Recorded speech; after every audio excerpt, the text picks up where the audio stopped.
Continue coverage tonight. Another candidate has announced he's running for the seat representing Iowa's 4th Congressional District. Former Iowa State Representative Dave Dawson of Lawton will run as a Democrat in Iowa's 4th District. Now, Dawson is a native of Northwest Iowa and was born in Cherokee. He's an attorney who served 2 terms in the Iowa House. He was first elected in 2012 and re-elected in 2014. The work that he has already done is what Dawson believes makes him the right candidate for Congress. I am a public servant and have been for the past 20 years as a prosecutor for the Woodbury County Attorney's Office. And I've also been a proven leader because I have experience and have been elected before to serve the people of Iowa in the Iowa House.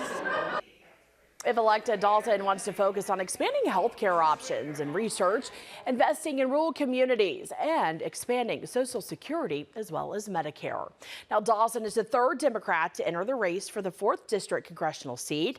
The others include Stephanie Steiner, a nurse from Sutherland, and Ashley Wolf-Tornaban, a stay-at-home mom from Storm Lake.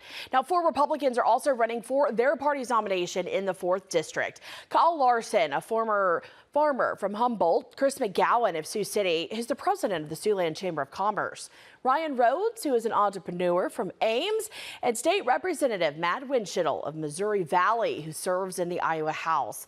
Incumbent Republican Randy Feenstra has not said whether he will seek re-election, but he has formed an exploratory committee to consider a run for the Iowa governor seat.